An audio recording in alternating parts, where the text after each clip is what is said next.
Welcome into another edition of Sport Ball with Squam, Stogie, and Sculldog. I'm Sam. With me, as always, are my good friends Seth and Kyle. Guys, how you doing? What's up? What's up? We're doing, baby. We're doing. All right, so we have a whole podcast planned out about discussing our three teams that we find most interesting in this new NBA season. But first, let me be frank with you guys right now. Can I be frank? We already have. I thought your name was Sculldog, not Frank. Only if I could be Jonathan. I'm Sport ball with Frank, Jonathan, and Seth. I am currently recording this podcast in my underwear, so Glad I'm not the only one. It's approximately 45 degrees inside my apartment. Uh-huh. That being said, I'm also in my underwear. Okay, perfect. So, first though, before we get into our teams that we find interesting, we wanted to discuss breaking news from Saturday. The Jimmy the Butler, as they call him, has finally been traded. Thank He was God. traded from the Timberwolves along with Justin Patton in exchange for Robert Covington, Dario Saric, and Jared Bayless from the 76ers. Also a 2022 second-round draft pick. So, what are your thoughts, guys? I'd like to start off by telling the story that I saw earlier today on Twitter from sources inside the locker room the day Jimmy got traded. So he okayed the deal, immediately interrupted the Wolves practice to say goodbyes, and to Andrew Wiggins, he reportedly said, "Cut those fucking braids, you ugly fuck." And to Karl Anthony Towns, he uttered, "You the only 7-foot bitch I ever met," and added that he was a Dominican Kwame Brown. Oh my God. Jimmy went straight savage on this team, and I love it. I'm all for it. I don't know why everyone defends him. He's a terrible leader. He's an all-star on a team that was ass. Well, I feel like he's a big reason why they're ass. I mean, it's like a little bit of both. Like when he tells the owner that they need him to win, it's true, but at the same time, they can't win with him either because, like you said, Sam, he's a terrible leader. And I agree that it's like it seems kind of badass what he does in practice and like how bold he is and everything. But I also think like those are not good qualities to have in a leader in this respect, that he's saying those things to his teammates, and it's like potentially damaging for Karl Anthony Towns' career and ability to stay mentally tough. Hopefully everyone's talking about this as the impact for the Sixers. I want to give a little bit of the take on the Timberwolves, but just in general, yeah, I have my opinion of Jimmy Butler has changed a lot, and I think I would rather not have him on my team regardless of how good he is on the court. My rebuttal to that is, though, like, he wasn't a bad leader always. Like, when he was with the Bulls, that's not how he was. He just had a big falling out with teammates and the management, and is like he wanted out. And I don't respect, I guess, the way he did it, but I like all the stories coming from it. That's really the only thing. It definitely is entertaining.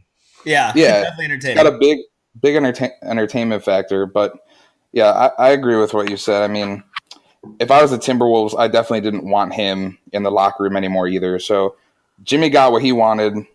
Minnesota got what they wanted, maybe. We could discuss that trade. Yeah, I think more than the return that they got specifically in players and picks, they just needed to get Jimmy out of there.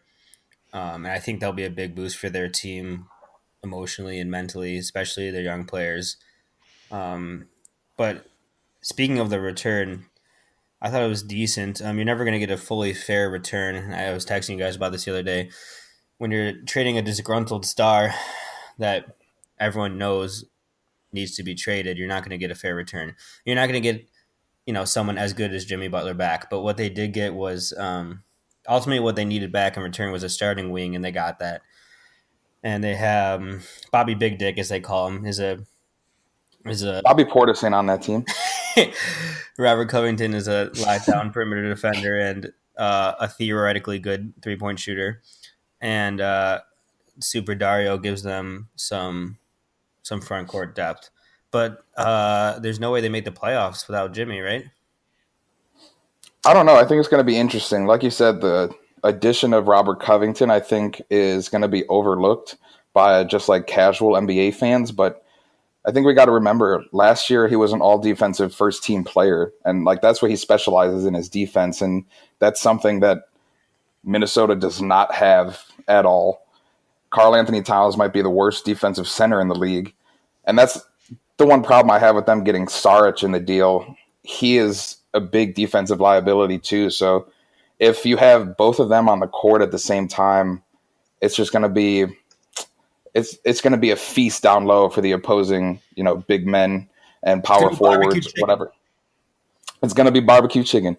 But offensively, though, I mean, Saric provides a good amount of value. I know he's been cold to start the season, but this is a historic thing since he's been in the league. Like, I don't know what it is. He's even, I think, talked about it this year in an interview, saying how the first month and a half, he's always just in a slump. And I don't know if it's from him. I think he does some stuff overseas instead of like training with the team during the off season.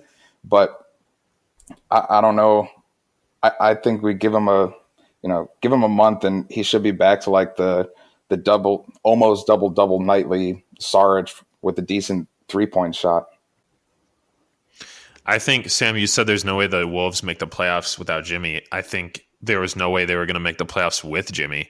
I think they have a much better chance now. Obviously not like on paper they got worse, but in the locker room and just unlocking the potential of Towns and Wiggins allows them to at least have a shot. And I think this was going to be one of my bold predictions in the first podcast that we did, but then we didn't do bold predictions because Sam didn't want to, even though he told us that we were going to. But I was going to say that I think the Eastern Conference is going to be better than the Western Conference this year. Okay, now, obviously the Warriors are way better than any other team. And I think the West is deeper, so it's still going to be harder to get into the playoffs for the Wolves than it would be in the East. But I think, again, depending on what Jimmy's going to be like as a teammate on the Sixers, and Kyle, you were talking about his time with the Bulls. I mean, obviously it wasn't to this extent, but he seemed like he wanted out of there by the end of it too. So I don't know. I've lost confidence in that. I'm not confident that he's a terrible teammate either. But so we'll see what happens there. But I think you can make the case that like the top 5 in the East, or numbers 2 through 5 maybe in the East, are better than the West. So I think the Wolves have a better chance of sneaking into that 7 or 8 seed now if Towns can get back to his self of 25 and 12 a game, and maybe Wiggins will occasionally have a good game. Like, I'm not a big Wiggins fan, but without Jimmy, maybe he'll try to get his act together. Yeah, I think that, certainly in the West, it's wide open for the last few playoff spots. You could say that there's probably 12 teams that could make the playoffs. Who would we really count out? Just the Suns, the Mavericks, and maybe the Kings, even though they're above 500 right now. I think those are the only teams I would count out for sure out of the playoffs.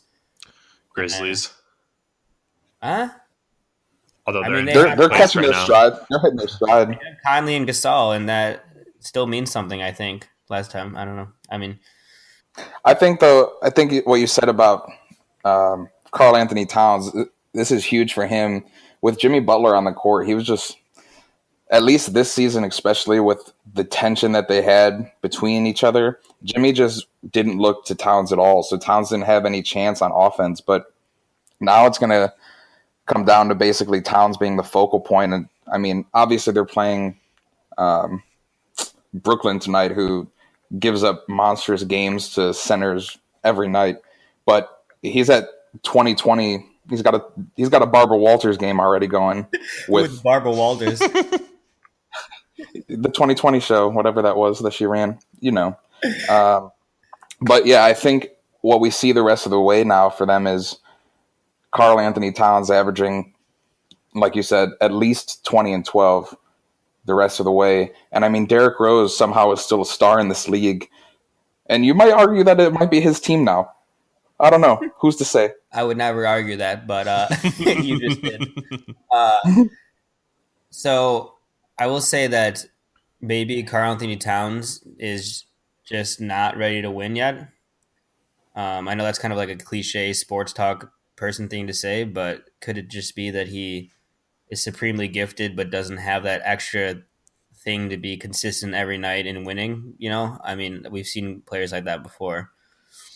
I think it really comes down to Thibodeau and that he's just a terrible coach, whether people like it or not. I mean, he's all about defense, supposedly, and they're the worst defensive team, one of the worst defensive teams in the league. And it's like you have Tyus Jones, who barely gets any playing time, and the team statistically is better with him on the court over Jeff Teague. And what's his name, Okogie? He's been great for them in the limited time that he's played when both like Teague and Butler have sat out and he's got extended run. Defensively, he's much better to be on the floor for them. And he's shown that he can add peripheral stats as well as some scoring too. So I think a change in coaching would be a big deal for the Wolves going the rest of the way. I think we're going to look back on this early career for Karl Anthony Towns similarly to how we look at Anthony Davis's career, and just the way the Pelicans didn't really make any smart moves early on to surround Davis with the right kind of talent. And yeah, like as you look through that roster, it's like you want Tyus Jones, maybe Covington and Saric now for the future. And then everyone else, I'm like, they need to get rid of Wiggins, especially on that contract, which is going to be impossible. Gorgie Jang is like, okay. Gibson is old. Rose is old, maybe having a little bit of revival, but I don't really trust that. I think Rose is younger than Steph Curry. Well, his knees are old. That's for sure. His knees are older than Steph Curry, though. Yeah, I agree with you. Tibbs needs out of there, and hopefully the Timberwolves will figure out something going forward so that Towns will be able to blossom into what we've seen his potential to be, just like Davis is doing now. And it might even be too little too late for Davis to stay in New Orleans, or for the franchise to stay in New Orleans too. Yeah. I don't we think that Tom Thibodeau was gone before next season? Yes. Yeah.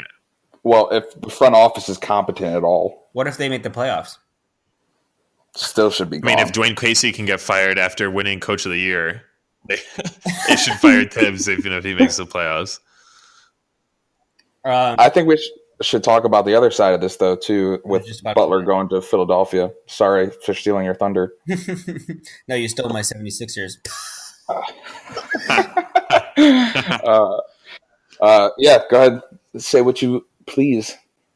Yeah, well, they basically swapped Covington for Jimmy, which is a huge upgrade. I mean, Bobby's not a bad player, but he did not make shots in the playoffs, and he just kind of folded in the playoffs when I was watching. And I know that Jimmy will come through for them in the playoffs. They didn't have to give up Fultz, or perhaps Minnesota didn't want Fultz after this season. I'm not sure. I watched a free throw that he took today where he double clutched it. He double clutched a free throw. Like he was like nervous about the first movement that he made. You got to fake them out. So the question I would have is, he's going into kind of an eerily similar situation with two young franchise players. Now I realize that Embiid and Simmons are much better than Wiggins and Cat, or at least Simmons is much better than Wiggins. But I think that they seem more, what do I want to say, focused, or they have a better attitude. I don't know, but I think they may respond to Jimmy's toughness better, but it is still interesting to see how they will respond to someone who's, clashed with two similarly young players before. So that'll be interesting to see, I think. Yeah, I think the Sixers have a higher ceiling now, and people are just assuming Joel Embiid is going to be healthy. And I mean, maybe he will be, but I'm still a little bit nervous about that with his track record. And we'll talk about some of the other teams later, but I would still pick Toronto for sure over the Sixers at this point. And again, we'll see how Jimmy integrates into the team and how those personalities clash. And, if in a month he's saying like, why isn't Ben Simmons trying to develop his jump shot? I don't know. I think this is a great pickup for Philadelphia, personally. I don't know if you guys agree with that, but yeah, definitely. Yeah, okay. Glad we agree. Obviously getting some type, you got JJ Redick as a veteran for leadership and stuff, and obviously there's stories about how great of a teammate he's been. And I think bringing in, Jimmy Butler brings, equivalent defense to what Covington provided, a little more offense. And I think it benefits the Sixers defensively a lot more having Wilson Chandler shift from the bench to he should be in the starting five now. And that just, when they have all those players on the floor together, Wilson Chandler's a very underrated defender himself, I feel like. And, you don't need, when you have Embiid, Butler, and Simmons, you don't need two other players that can create offense. Obviously, it's great, but Wilson Chandler is going to be able to help lock down,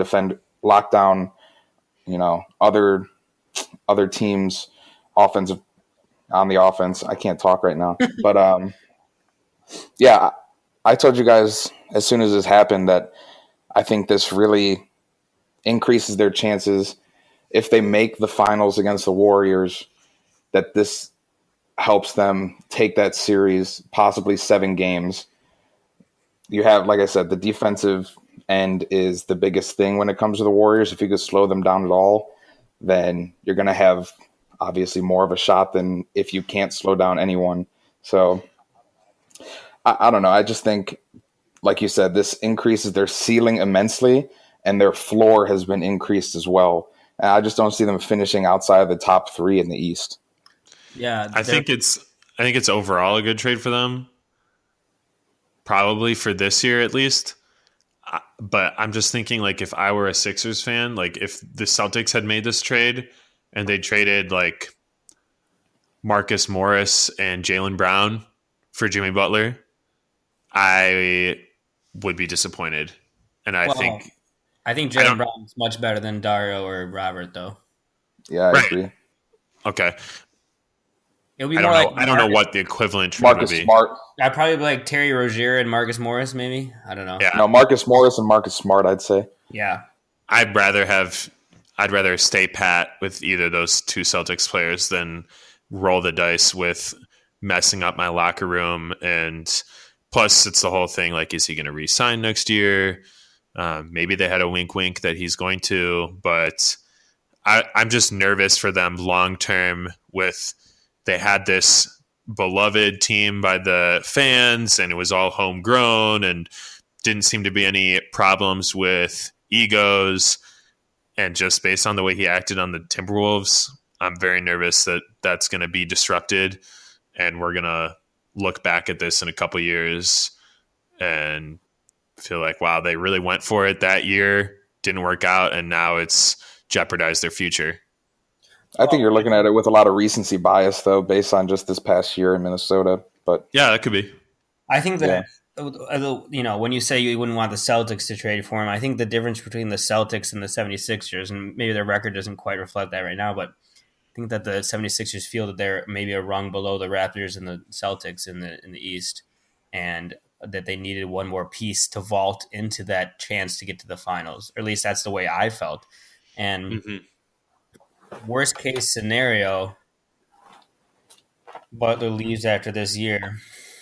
You don't have to pay him an albatross contract, and you gave it a shot to make the finals this year. And I don't think that they gave up anything huge. I don't think Dario is going to be a star, and I think we know who Robert Covington is already. And they didn't go up Fultz, who is their prized young player who can't shoot a basketball. So it's crazy that you got two of them on your team. Yeah, I think basically what it was a shot, another lottery ticket to get into the finals, and that ticket could be gone next year, but I think they're okay with that. So I think we move on. I think we do. Which one of you guys wants to name one of your teams first? Go ahead, Seth. So we were assigned the task of picking three teams that we wanted to talk about. Obviously, the Celtics are one of my teams. I would like to spend 99% of the time talking about them and divide my last 1% on the other two teams. But I do have a very bold statement based on my own personal history coming up for one of the other teams. So look forward to that. All of our 5 listeners are literally on the edge of their seat right now. I know. Waiting with bated breath. So the Celtics have had a disappointing start to the year. Mm-hmm. We're 7-6 currently, which is the same record as the Sacramento Kings.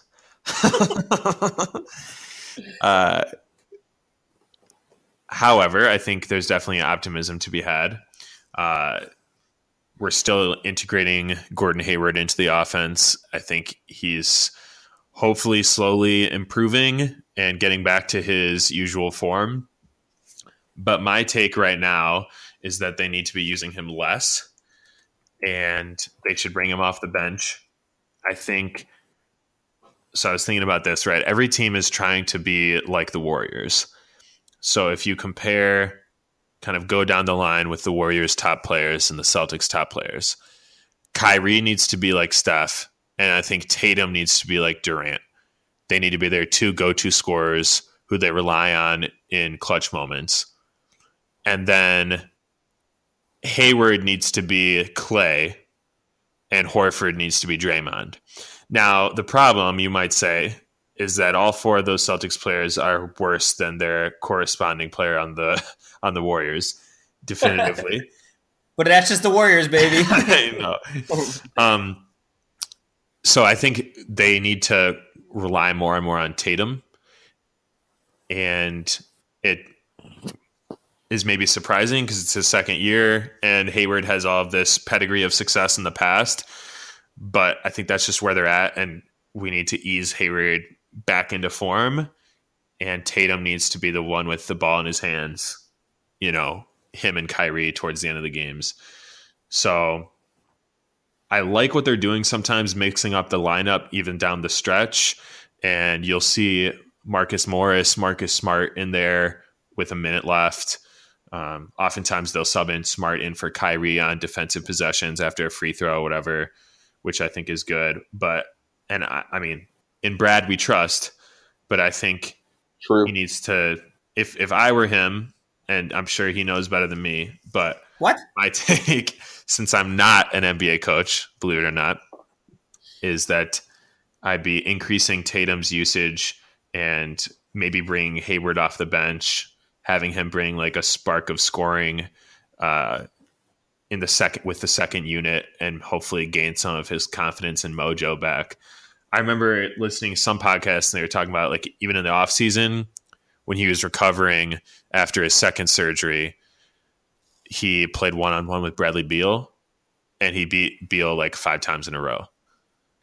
And Brad's like, all right, I don't know what y'all are seeing, but Gordon is definitely ready to play. Mhm. And so I feel like he needs some of that confidence, and he just really hasn't looked like any sort of dominant force. And I mean, he's been making the right plays and passing and hitting some open threes, but so there's definitely glimpses of hope. But that's my take on the Celtics so far. But I think ultimately we'll figure it out. Yeah, I have several things to say based on what you said. So you listed all the Celtics players next to all the Warriors players, but what the Warriors don't have is a Jaylen Brown.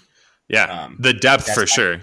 I mean, both Marcus's too and Rozier, like the Warriors don't right. have That's that. kind of the X factor. Is Jalen? What if Jaylen Brown's the next Paul George? And you have him on your bench. So that's where they can't match you. The other point I want to make is I haven't really heard people talk about this at all, but are we worried that Gordon Hayward will never be the same as he was? I'm not, Deep but down, I that's am, because but I'll I, never admit it to myself. I rep I rep the butt till the day I die. So Jimmy the Butt Butler or otherwise? no, Butler University, baby, go Dogs. Um, yeah, I agree with you that they need to ease him back a little more and play him a little less. He looks very tentative going to the hole. He looks very tentative in traffic and rebounds, getting rebounds. I mean, you can understand that if your foot almost fell off, you too would be a little tentative in traffic, um, especially on the highway. I was gonna But say, so I'm going to say something that might sound stupid, but you know how I like to sound stupid on this podcast. Do the Celtics have too many good players? that sounds stupid. Whoa. uh And what I mean by that is do they all know their roles, or do they want to be more? Like I just mentioned, Jaylen Brown might be the next Paul George, but he's their fourth or fifth option. Terry Rozier could be a starting point guard for, I would say, at least half the teams in the league, and he does not get the minutes that he probably wants. So will that be a problem? I don't want to say it'll be a problem because obviously, like Seth said, in Brad we trust. So I expect him to figure out kind of the perfect usage of all the players. And like you said, having Gordon back this year, it's a lot different. Um, he didn't play at all last year. Yeah, he had an off season prior to last year to kind of get acclimated, but really sitting on the sidelines for a whole year doesn't develop chemistry. So, like Seth said, it might be worth it to send him to the bench and come off the bench, as much as I would hate to see that, but at least for now, it might be something that they need to do. And I think Jason Tatum is gonna just be a star in this league. He's shown the offensive ability to pretty much, I don't want to say Kevin Durant-esque, but he's shown the offensive ability to be Kevin Durant-esque. I feel like, at least that's my opinion. So I think within the next year, maybe 2 years max, this becomes Jason Tatum's team over Kyrie, over Hayward, over Mm-hmm. Jaylen Brown. It's just going to be his team. And I think having Brad Stevens as a coach and the offensive ability of Kyrie Irving to learn from, and, Al Horford's basketball mind to learn from, the sky's the limit for Tatum. Yeah. Seth, any closing thoughts on your team? The other thing is, I just think our shooting will improve. Right now, Tatum's only shooting 41% from the field. Gordon's shooting 39%. Rozier 38.5. So I think that's a lot of it. I'll turn on the game and be third quarter, and it's like, Celtics are shooting 32% from the field today, and then we're down by 15 points and have to make these comebacks, and that's just, it's draining emotionally and physically. So I think some of this will be regression to the mean, where we'll start shooting like we're really capable of, and that we should be based on our talent. And I'm hoping it's just kind of early season rust or jitters, or figuring out, when to take the shot, when to pass it up. And I do think, those guys you mentioned, they're still playing 25 minutes a game, Rozier, Morris, Smart.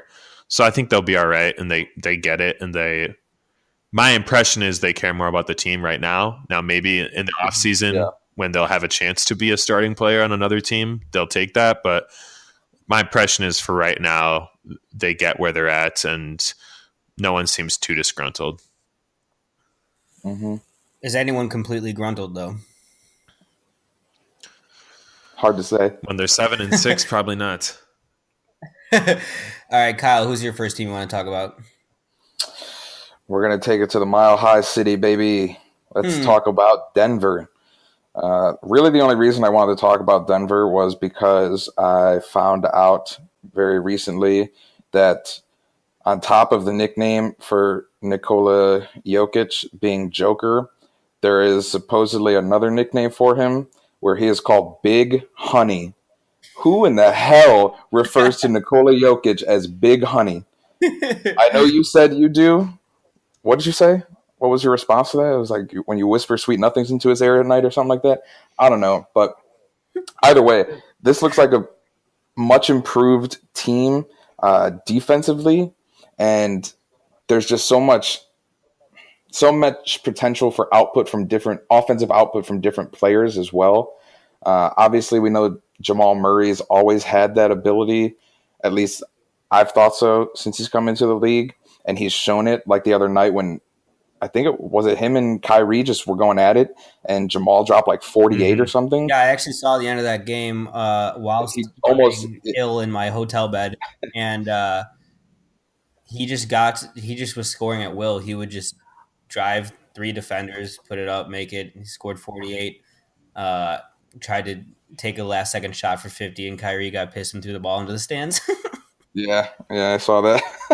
But so that's what I'm saying. Like they have so much, so many ways to go about a game. You can go, if Jamal Murray's feeling it, then it's going to be the Jamal Murray show. Gary Harris has the ability to drop 35, 40 any night too. And if nothing's going for those guys, then you have your fallback guy in Big Honey to just completely take over a game and drop a triple-double whenever he wants, it seems. It's just there's just so many different opportunities on that team that he doesn't have to do that every night. And I think also the addition of Monte Morris coming off the bench, what is this, his second year, I think? I could be wrong. I think so. But defensively, he might make the NBA first team defensive team if he gets if he averages 25 minutes a night, and he has 3-point ability as well. And he's shown that he can contribute in different, other categories, steals, sometimes blocks. And I just think I have them right now based on the first part of the season that we've seen being a top 3 team in the West. So why do we think that suddenly they're elite defensively? Do we think it's because Paul Millsap is healthy? Do we think that Jokic has improved at all on the defensive end? Do we see a reason for that? And do we think it's sustainable? Seth, you got any thoughts while I quickly look up some stats? I would imagine that Millsap probably helps some. I could also see them regressing a little bit defensively. I do, however, think they'll sustain it enough to be, top 3 seed in the West, especially with the Rockets' fall from grace so far. Again, very early in the season still, but I would say the Nuggets are a favorite to be top 2 or 3 in the West. So we do think this is for real. We think they're one of the 3 best teams in the West. Yes. I just don't know yet. I just don't know. So currently they're the 5th rated team in defensive efficiency, and like you said, I don't really know what is that different. Like I said, Monte Morris, I think, is highly underrated defensively for the casual NBA fan. And I think that helps a lot having the ability to bring him off the bench and kind of shut down opposing point guards and shooting guards. So I don't know. They look like they're working much better as a team too, and it might be that Paul Millsap's healthy, because it's not like Paul Millsap's dropping double doubles every night like the Millsap of old. So maybe it has to do with him being healthy, but the team is just functioning at a very high efficiency, both offensively and defensively, and without really digging into it, I couldn't tell you specifically why, but I could do that for the next NBA podcast for sure. I think that part of it too could be that their starting guards are very young. Jamal and Gary are young, and with I was about to say the same exact thing. yeah, here, I mean, you just naturally get better at defense because you get used to the league and what it takes to be a good defender in the NBA. So I think that could be just a natural part. Yeah, I feel like a lot of the top teams, the top guards, offensive guards in the league, like Curry and Harden and Kyrie, really are a minus defensively. But I think Murray, Harris, and especially Barton too are solid defensive players, and so they can hide. I mean, Jokic is better than you would think for someone with his stature and size, and he moves pretty fluidly. He's still probably slower and, one block a game. So I guess that's solid rim protection. But I think you can hide him a little bit when you have such solid defensive guards and wings. Yeah. So very quickly, I just looked into this, and I can't wait to read this fully after the podcast, but The Ringer actually put out an article how the Nuggets are transforming their once terrible defense. I'll send it to you guys, and maybe we could post a link in the caption for our 5 listeners if they're so intrigued. I don't know if our 5 listeners know how to use links. I mean, they probably don't. But so from first glance at this, basically what they're talking about is after missing the playoffs last year by that one game, the coaching staff kind of just went back to the drawing board and said, what do we need to do to improve defensively? And the first thing everyone said was, we got to start with our star player, Big Honey. And so that's what they said at the meeting, actually. Yes, that's exactly what they said. And so they worked with him all offseason. And last year, defensively on the pick and roll, he was one of the worst defenders. But so far this year, he is, I think, top 5 big men defending the pick and roll. So he's transformed kind of his defensive mindset and the way he goes about different play types when it comes to defending different plays. So that's got to be the biggest thing. I feel like I said, it's Jokic's team, and offensively he could do basically whatever he wants. And now with him being able to actually help on the defensive end, it's just hard to stop offensively and hard for other teams to score on. Kyle, I must say that your in-podcast live research is astounding. Thank you. It's what I'm known for, really. All right, everyone remember at 38:20, I'm taking wholeheartedly agree. Did we just have some good podcast content while I was peeing? We might have. All right, I'm going to start with the Hawks. You guys ready? Go. Mm-hmm. All right, so I'm going to start talking about my first team on my list, the Atlanta Hawks. The reason I put them on the list was mostly actually because I got to see them in person last week while I was in Atlanta. So I'm going to really take you through the game and how they looked. Really, it'll be like you guys were in the stadium yourselves. First, explain to me the court or the stadium itself, because I'm pretty sure they just went through renovations and it's like one of the nicest stadiums in the league. So pretty new stadium. The seats were the comfiest seats I've ever been in my life. I swear to God. The arena is very nice, aesthetically pleasing. Lots of big food. There's like a food court area where you could sit down and eat, which was nice. So the stadium was half full at best. Wow. The cheapest tickets were $18. Oh my God. I splurged for a seat near the court and it was like $50. 2 Chainz was in the building though, so that was nice to see. Hey. So during warm-ups, I watched Trae Young solely take very deep threes, like honestly, like on the logo, while his other teammates were taking normal shots. He missed most of them. So at that point, I knew he was going to go off. He had 0 points at halftime. I think he finished with like 15, so not terrible, but most of that was in garbage time. Frankie Smokes just locked him down. They were playing the New York Knicks. And Dude, Frankie Nicotine. And don't you mean the New York Knickerbockers? Exactly.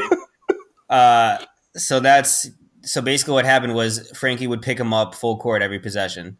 And then every pick and roll he ran, they would trap him with two players, and he didn't turn the ball over much, but he really couldn't do anything offensively, which they don't have any other good players. So that was a pretty solid strategy, I think. But yeah, Frankie shut him down. I mean, that's to be expected from a future first All-NBA first-team defender. So let me just go over the game a little bit here. Atlanta got a traveling violation just trying to bring the ball up on their first possession, so that was nice to see. Oh, my gosh. During one of the breaks in the game, they played a game on the court with fans, when there's like a TV timeout. Yep. And the game was that they would ask a question, and it was a number question where your answer should be a number, and then the contestant would guess, and then the other contestant would say higher or lower, right? And it was for like a gift card or whatever bullshit it was. So the question was, how many all-time wins does the Hawks franchise have, right? And this lady deadass answered 12.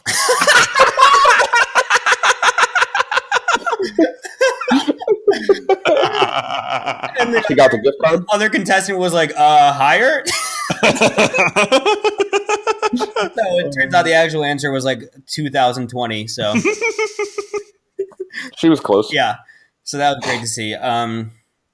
So the game was pretty even most of the time. The Knicks went up big in the third, actually, but then in the fourth, dare I say, Mason Plumlee himself lit a fire in the heart of Atlanta, really brought the team back. He is the third Plumlee that you never think about, by the way. And I think about the other two so often. So exactly. Also in the fourth quarter, stuffed cows parachuted from the roof, so that was interesting. Stuffed cows? I got to go to a Hawks game. Yeah, I just looked up and there were just cows and parachutes dropping all over the place. Also, I would like to mention that at one point near the end of the game, the scoreboard said that Dwayne Dedmon had 95 points. So, which was accurate. So he wasn't dead, man. Which was accurate. So the Knicks ended up winning by 3, which, you would expect from a playoff-bound team like that. Timmy, whose hard I am, Hardaway Jr., dropped 34.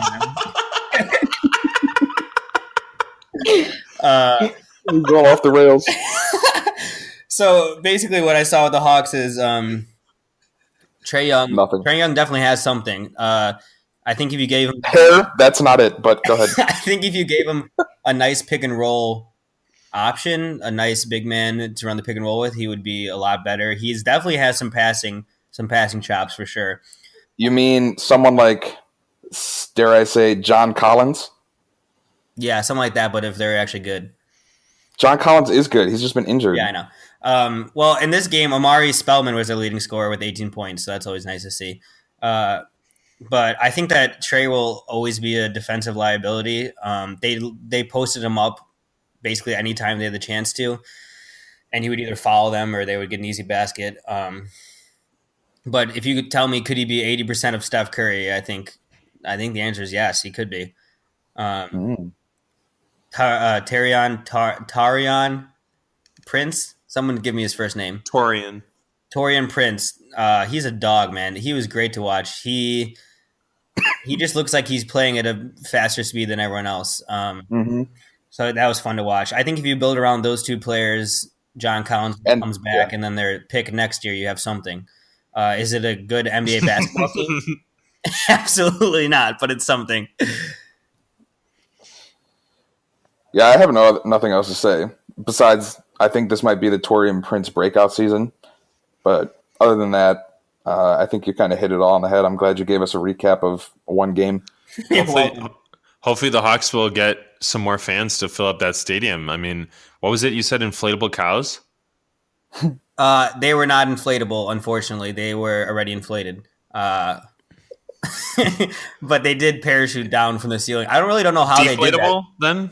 They they opened up holes in the ceiling and these cows just parachuted down. I really don't understand it, but people threw them out. They have people in the rafters. It's like at the Bulls game when they throw stuff out. oh. All right. What's next? I guess we're back to my next team, huh? Huh, gang? Yep. So the San Antonio Spurs, I have two things to say. One of them shocking. First thing DeMar DeRozan is who we thought he was. Well, that wouldn't be shocking. However, it does involve DeMar DeRozan. So the first thing is that Greg Popovich is the greatest coach in NBA history. Yep. And there's definitive proof of that. And that proof is that DeMar DeRozan is good. Oh my God. You heard it here first. He's been converted. Now, I've been a long time doubter of DeMar DeRozan because I felt like all he did was shoot mid-range or long jumpers, shoot twos, and hardly made any of them. But this year, he's shooting 50%. So can't argue with that. I love that the Spurs just zig when everyone else zags. And they're saying, okay, everyone's just jacking up a bunch of threes. Well, we're going to just take good quality shots, shoot a high percentage from two, and play good defense and hope that's enough. And so I've been enjoying watching DeMar play. I mean, I don't think he's a star, someone who's going to be in the MVP conversation ever.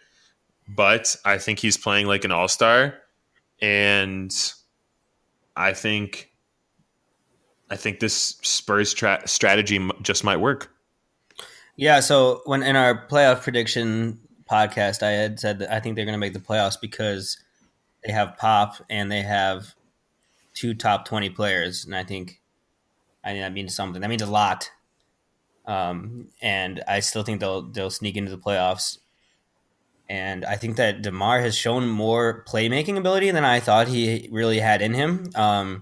They don't have, I believe, last time I checked, they don't have a point guard with a pulse. So he's been doing a lot of the ball handling, the pick and roll running, and he's had a couple of games with double digit assists, and it's been nice to see that part of his game that wasn't unlocked in Toronto, where he obviously had Kyle Lowry running the show there. So.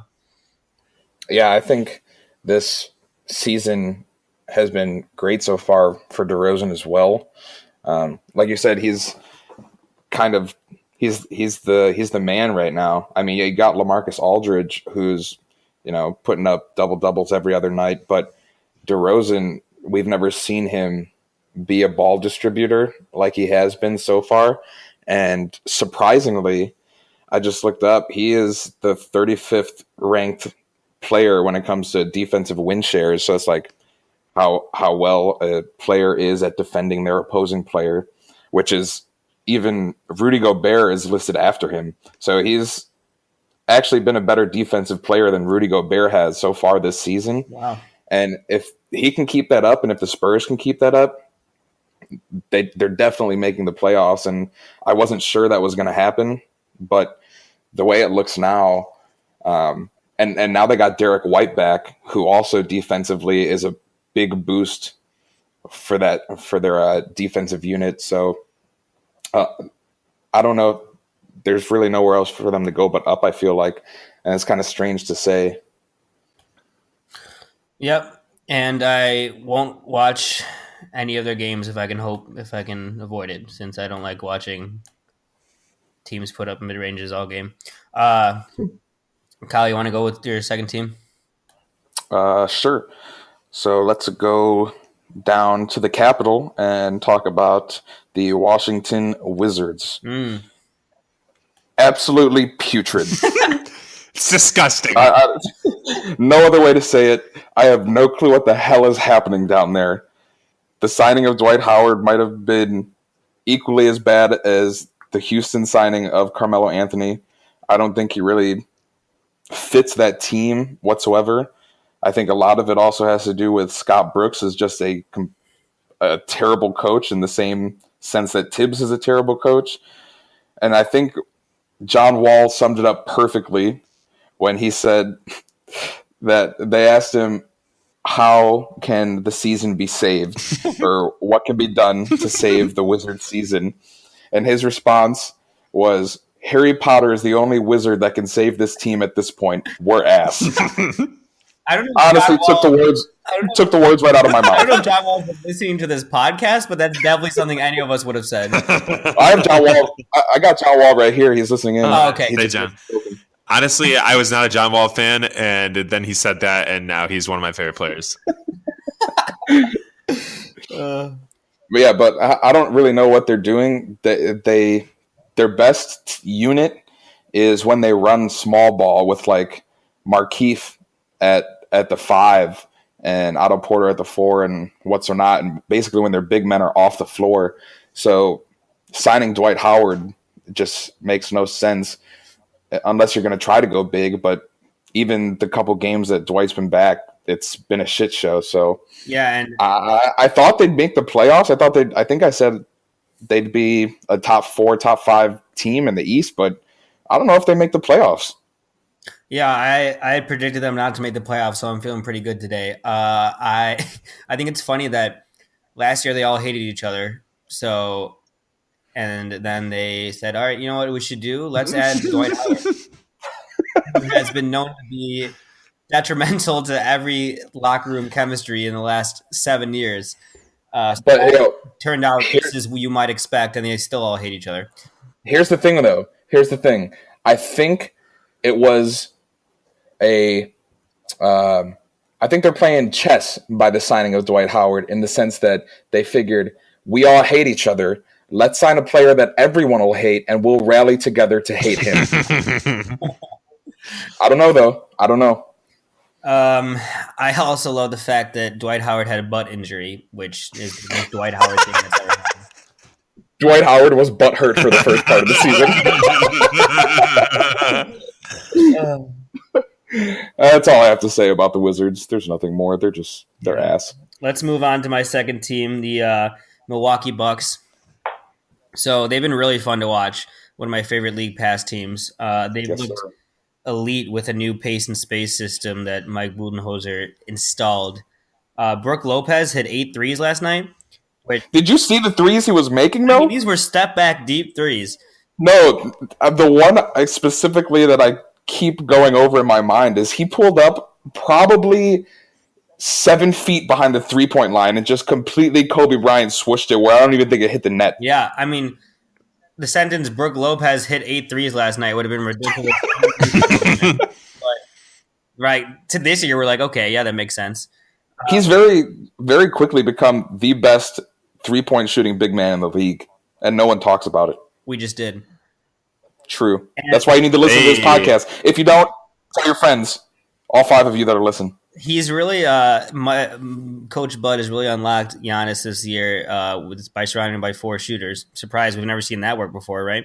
And he's looking like an MVP this year. And I just love his little scowl that he does. You know, every time he makes a cute little move, you know, and he gives him a little scowl. It's just so cute. I want to talk about this. Talk about it. You hear a lot of talk about new coaches. Oh, they've come in, they have better spacing, they're shooting more threes, and they have a faster pace. They have this pace and space method. You know, it's the Suns' new coach, it's Coach Bud, it's Nick Nurse in Toronto. Is it that the coaches that they replaced are too old school to realize this? I mean, the way to success seems to be we play faster, we shoot more threes, and every coach who does that gets lauded. And why is not every coach doing that? I think these coaches are just too stubborn to adapt to the current style of NBA. Like, this is what we see in Minnesota. Tibbs won't adapt to what's happening around the league, and that's why that team is such trash right now. But you have these new coaches coming in, and they have to fight to make a name for them. So I guess Bud doesn't really have to because he's been in the league. But I mean, you're seeing it. It's like the equivalent of the NFL. Like, you probably don't know this term, but the new thing is the air raid offense. It's basically what Andy Reid's doing in Kansas City and what Matt Nagy's doing in Chicago and Sean McVay is doing in LA. up pace style, keeping the other team basically off kilter the entire game and not knowing where something's got, the production's coming from. That's in the NFL sense, I guess.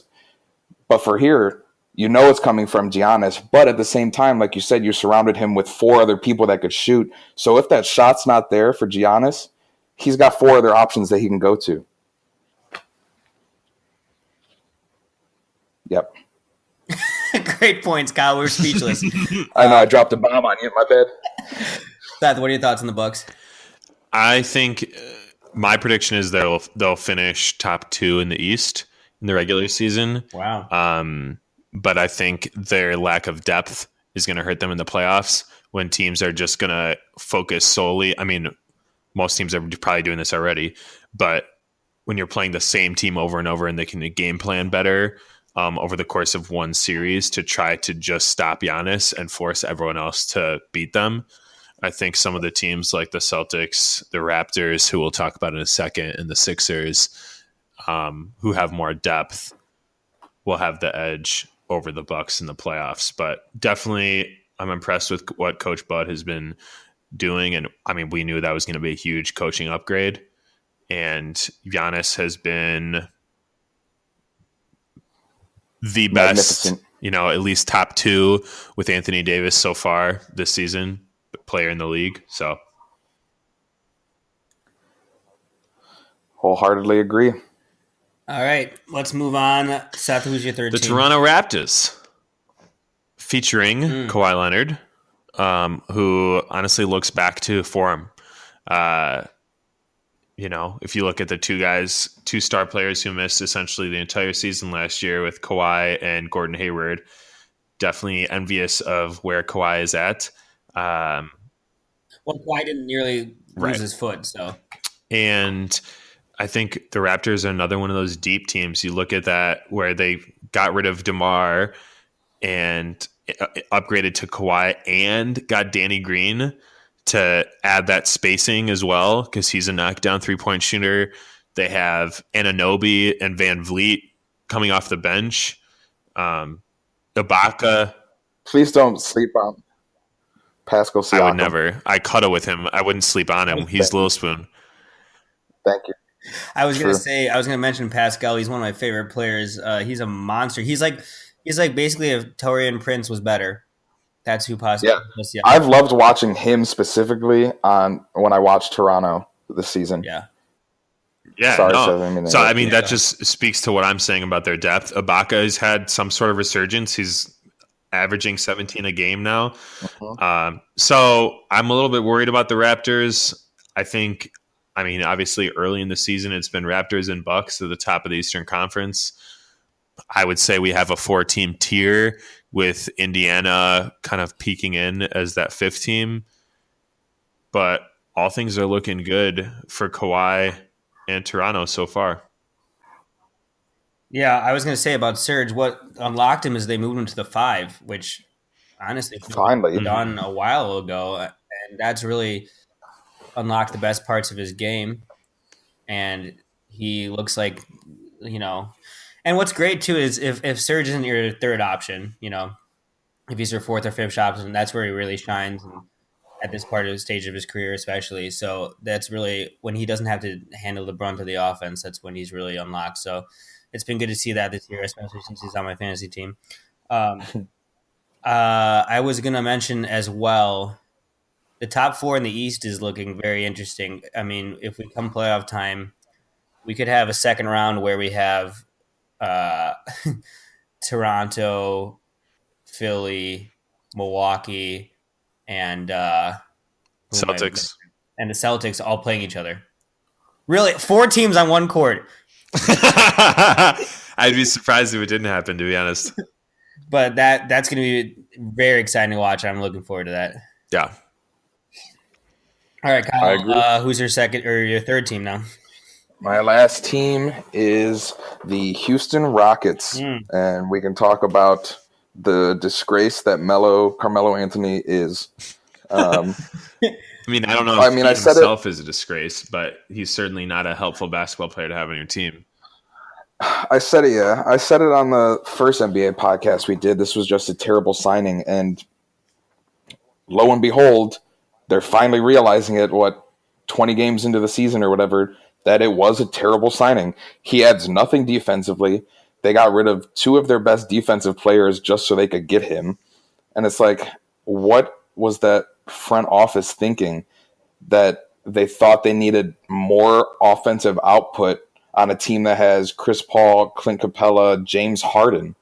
Like, I mean, Trevor Ariza shooting threes too last year. It was like, I can't fathom what some of these front offices in the NBA think. Like, Carmelo, I think, is making 30 mil this year just from signing with the Hawks and then going immediately to Houston. And it's like, he's about to get kicked off this team because of how bad he is. Well, I wouldn't say some of the things you said. I mean, obviously he's not a helpful player right now, as Seth said, but they're only paying him like $2 million, so it's not their problem, and they're just gonna waive him, as we just learned recently. So really, it was an experiment that only cost them $2 million, and it's not like they got rid of Luke Mute and Trevor Ariza for him, because they didn't trade him away for him or try to clear cap space for him because there's only $2 million. They just got rid of those guys because they didn't want the large contracts that those two were going to get. So, I mean, you can question those, well, should they have just paid those guys? You can question that separately. But to me, it was just an experiment that didn't work out. But, I mean, will agree with you that we all didn't think it would work out, right? And they're finally going to be getting rid of the scourge of Melo's dead corpse. So that should vault them right into the top of the West standings, I would imagine. I once peed in the same urinal as Carmelo Anthony once peed in. At the same time? No. Yeah, I don't know. Mbah Mute. I didn't have anything to say to that, Seth. I was just so flabbergasted that I figured I'd just keep talking. Mbah Mute is only getting $4 million this year. Yeah, that's so really what's $2 million? I'd rather pay $2 million for Mbah Mute's defense than $2 million for the corpse of Carmelo Anthony. He's a curse. Actually, the next Pirates of the Caribbean movie, Pirates of the Caribbean 6, is called Curse of Carmelo. I don't know if any of you guys have heard. Curse of the Curmudgeon Carmelo? Yeah, exactly. Yeah, I thought so. I don't have anything else. I mean, they look terrible. They can't stop anyone defensively. James Harden's still doing his thing. Capella's still doing his thing. But if you can't stop a team by any means, I don't really know how you can compete for a championship. You can't. Yeah, I think they'll be in there in the thick of the playoff race. I think they'll still be a top 4 seed. But do you guys think they missed their window of championship contention? Was it just 1 year? Yeah, after getting rid of the players they got rid of, I think so. I agree. All right, let's move on to my third team, the Los Angeles Lakers of Anaheim. Kidding, they're not. Legally, we have to talk about the Lakers on a sports talk podcast. Our hands are tied. So I've watched a lot of Lakers this year, and LeBron just isn't trying. And we've seen this before. We saw it in Cleveland last year when he was unhappy with the team. And what's funny is that he can kind of phone it in and get 27, 7, and 7 every night because he's the best player in the world. But his defense has been awful at most times that I've seen. He doesn't help. He doesn't move on defense at all. He'll turn it up in the last couple of minutes if he needs to, but I want to see him step up and lead by example, especially on the defensive end. I mean, they have young players, long players who should be capable of playing defense. And at some point, you have to look at your best player and the best player of the world and say that he's responsible for showing these guys how to play defense, and he's just not doing it. It's odd to watch. I mean, that being said, this team is so exciting to watch on offense. And one of my favorite League Pass teams to watch. In transition, they are incredible. And it's also interesting in the half court to see that they have a few ball handlers besides LeBron. They have Lonzo and Rondo and Ingram, who have all run pick and rolls successfully and who handle the ball a lot. And it's interesting to see that kind of unlock LeBron off the ball and they had talked about doing that before the season. I didn't know if it was actually going to happen, but he is giving the ball up a lot. He's not pounding the ball and with 4 shooters like he's been doing in Cleveland in past years, and it's fun to watch. And with Rondo and Ball, he really has 2 players that are nearly on his court vision level, it seems. So it's been exciting to watch offensively. If they do not step up their defense, then I guess we say that about the same about the LeBron's teams for the last 3 years, but boy, it's tough to watch sometimes. I've never seen him take this many plays off on the defensive end before, though. Yeah. Like I didn't watch the game. I think it was last night, but I saw a clip. I think it was in the fourth quarter where he literally just watched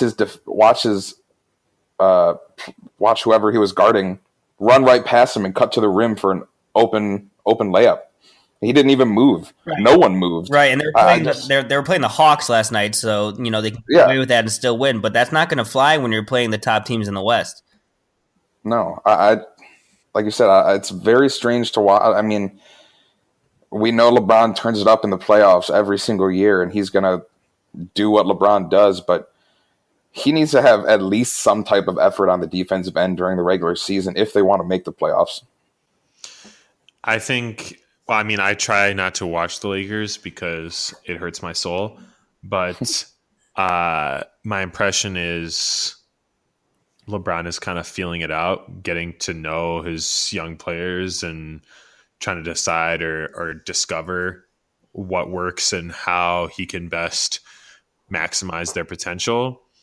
I think he should dial it. I mean, the thing is, like, why should he try? They're not going to win the championship now. And he's just kind of like I said, feeling it out for the future.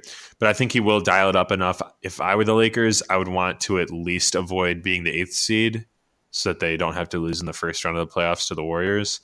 But I think they can probably, LeBron could beat pretty much any other team in the West in the first round at least. Yeah. I think what you said is pretty accurate in that they're obviously not winning this year. And next year when they sign either Kawhi, KD, or Jimmy Butler, this becomes a completely different conversation. But it's just, like Sam said, it's hard to watch when the ball is not in the Lakers' hands. Yeah. I don't know if there's much more to say, though. There's nothing more to say. Thank you for offering. Thanks. All right, so that's all of our teams. You guys have any final thoughts about the first part of the NBA season? I think I'm going to buy a Denver jersey. It just says Big Honey on the back. He is a Stogie boy, so true. There you go. Oh, before we go, I did want to tell you guys a story that I need to tell you. We can always cut it out of the podcast if we want. No. So, okay, this is great. So, picture this. I'm in the Atlanta airport, right? And I have a little while before my plane takes off. So I say, okay, well, what I'm going to do is I'm going to take a nice poop here. So I go to the bathroom. The only stall open is the handicap stall. So I go in there, lots of room. I lay down my suitcase and I say, you know what? I might as well change while I'm in here because I'm wearing my work stuff. I want to be comfortable on the plane. So I spread out my suitcase, take off all my clothes. I'm butt naked, right? Just socks. So then I'm on the toilet doing my business, whatever, blah, blah, blah. I have my headphones in, so I can't really hear what's going on at all. And then it's over. I stand up to wipe. I'm a stand-up wiper. You heard it here first. Yeah, you are, baby. And I have my headphones in. I'm just chilling, just wiping. Keep in mind, I'm butt-ass naked. And then at some point, I don't know how long this was true for, but I turn around, and the stall door is wide open. And I don't even know how long it was open for. I just felt a breeze, and I just looked around, and just everyone by the sink is just staring at me. I'm just. You should have just turned to him and said, "What? You don't air dry too?"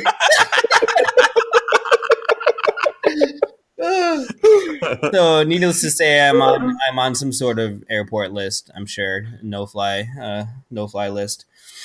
Yeah, you're on TSA's watch list 100%. Yo, what a huge airport Atlanta's airport is, though. Am I right?